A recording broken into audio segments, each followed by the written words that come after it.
continuously active time, and very little of that makes its way into the Saturday evening, into the 6 o'clock news. Exactly, yeah. And I mean, we could also go back and look at history, obviously, and see what some of the other people have been doing. What comes to mind, of course, is people like Wilhelm Reich. He was, his technology regarding his Cloud Buster, I think it was called. Not sure if it actually worked or not, but anyways, very interesting research that he did. But he was consequently, incarcerated, I guess, by the CIA. I think he died in prison, didn't he? And I mean, he was murdered in prison. Right. And it wasn't the CIA; it was the FDA, the Food and Drug Administration. Really? Okay. Yeah, they claimed his orgone accumulator technology was bogus, and they raided his labs, and they rounded up everything in his labs, all his papers, all his notes, all his books, everything, and destroyed all of his equipment, all of his books, everything.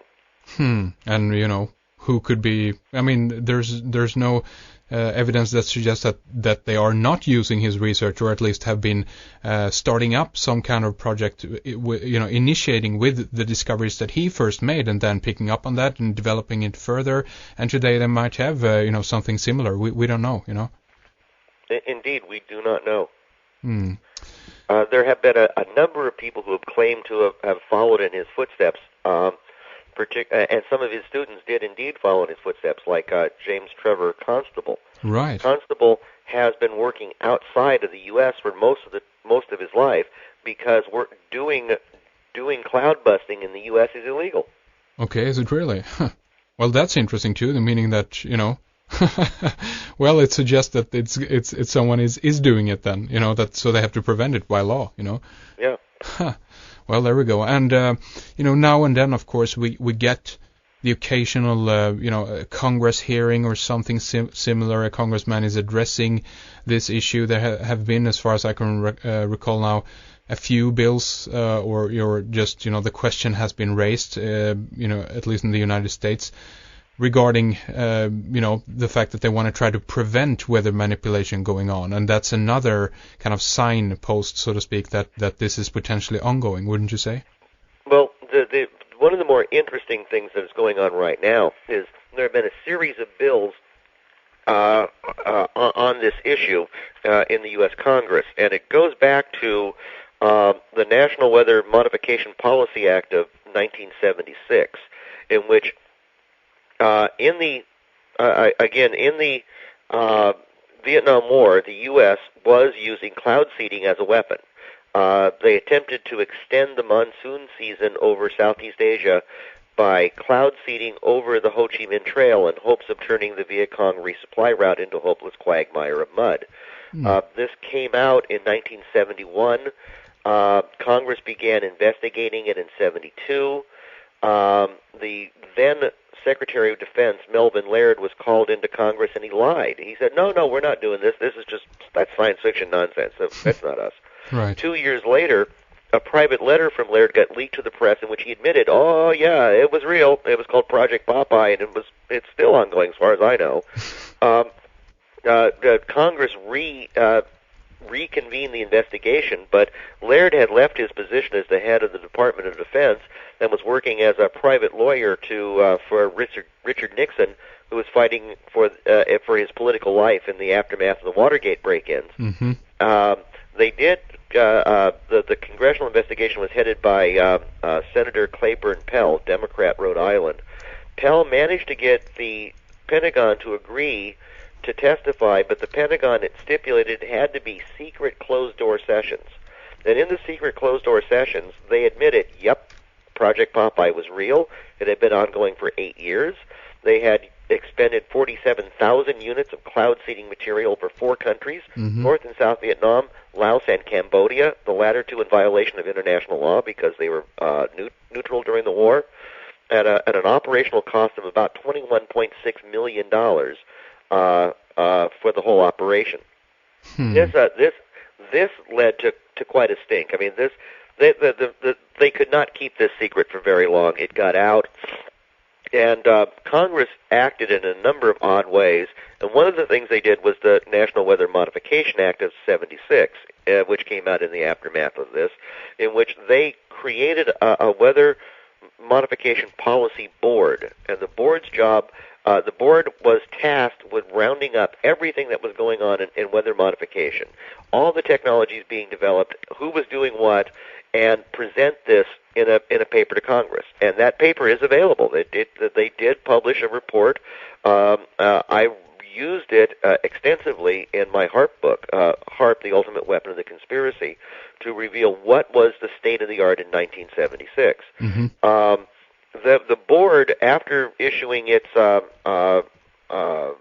report, was demolished in 1978. The U.S. became signatory to an UN treaty, the Convention on the Prohibition of Military or any other hostile use of environmental modification techniques, also known as the NMOD Treaty.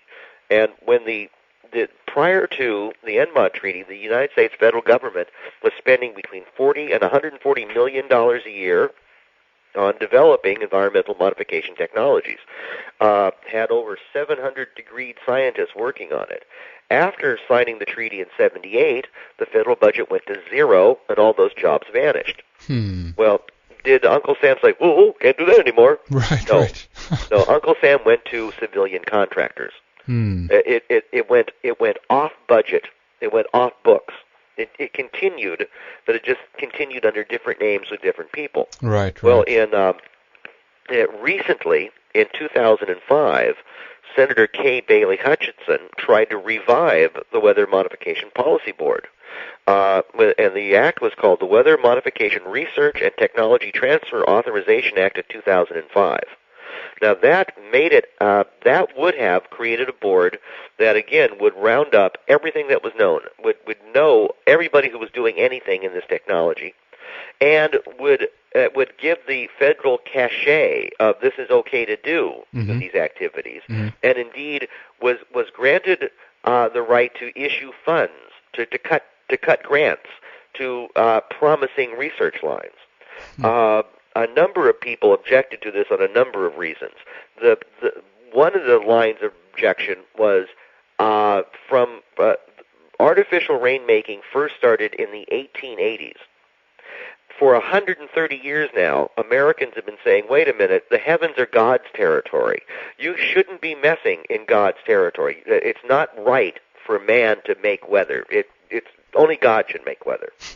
Right. Well, that's one of the objections to it. Yeah. Another is that the board that would have been established by the 2005 Act would have been only composed of scientists and bureaucrats already working in environmental modification and mod.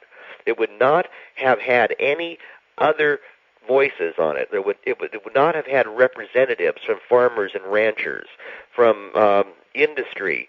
Those who are affected by weather would not have had a voice. It came out of committee and went to the Senate calendar, but it never came up for a vote. Because it died, it was reintroduced in 2007 by Senator Orrin Hatch. And it was introduced, the new bill has almost exactly the same, except a slight change. And that slight change is one word.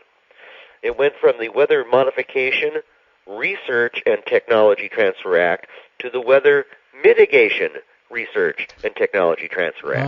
Has Frank Luntz been in there messing about with the words? Sounds so much nice. Yes, we went from Weather Modification to Weather Mitigation. There we go. Yeah, it's kind of... And weather mitigation, what does that sound like? That sounds like Al Gore and his global warming dog and pony act. Well, exactly, and it's kind of taking away also the kind of the surrounding negative connotation in the word of manipulation, because it's so strong sounding in a way, Right. We're not going to control the weather. We're just going to modify the atmosphere. Yeah, I mean it's necessary now with all the global warming and so forth. So it's good, Yes. Mitigation sounds like they're going to prevent bad things from happening. Of course. Whereas modification sounds like they might make bad things happen. Sure, exactly. That's right. Right, but it's the same bill. Yeah. It's the same bill. It's the same board. It's exactly the same the same thing up and down the line with just a few words changed. Yeah, so changing the names to protect the guilty. Exactly. Yeah, it's the same old story, and the same old things are kind of, well, they're popping up again and again until it's either, ratified or people accept it on another level. And this kind of always happens, it seems like. If they want, really to have push through on some specific agenda, they'll keep trying and trying and trying until it's pulled off. That's the way the game is being played, it seems. Absolutely, and indeed, the formation of a global government has been somebody has wanted it since the beginning of mankind. Well, exactly, yeah. Alexander the Great and Augustus Caesar almost got it. Yeah. Several popes have almost got it. Yeah, and they're as you say, this is interesting because again now this begins to connect with the idea that Huxley talked about, Russell, I guess Bertrand Russell a little bit, about the scientific dictatorship, that this is going to be technologically, we're going to use different technologies in order to, on one level, we could potentially have man to enjoy his servitude, so to speak, as Aldous Huxley would term it, I guess.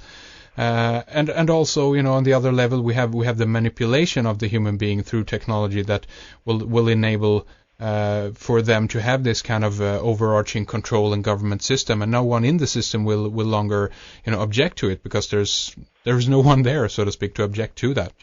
Exactly. Now, of course, what frightens me about all this is this tug of war going on between the banksters and the watermelons, because whoever wins is not going to be good for us. If the banksters remain in control and increase their control, we're all just peons on the global plantation.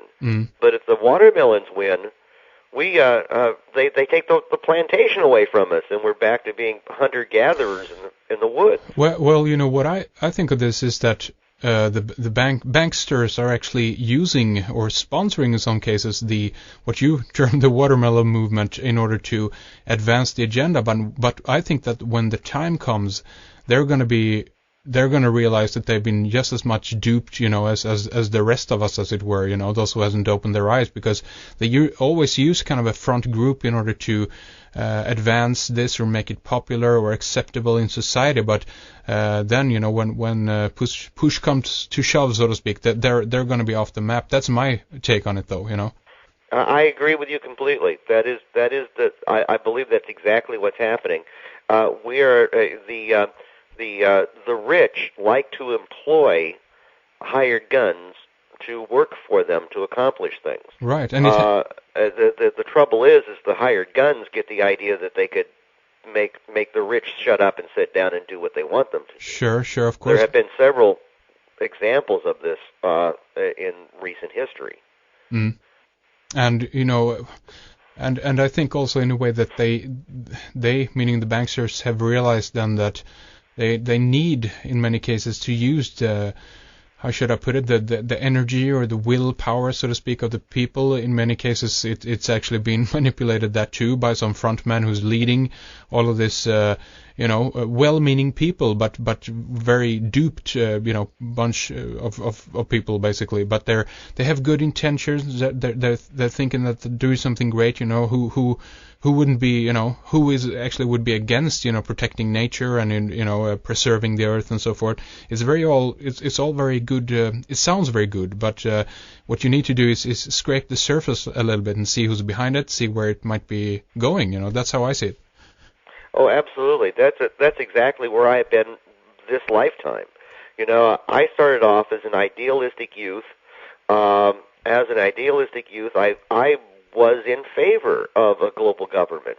The global government back when I was a kid that was being sold to us was put an end to war by war is between countries. If there are no countries, there's no war. Right. It's the ultimate solution to the national competition problem is you simply take out national competitors. Yeah. And that sounded. That sounds really good. It's a high, lofty goal, and sure. I was a member of several globalist organizations as a youth.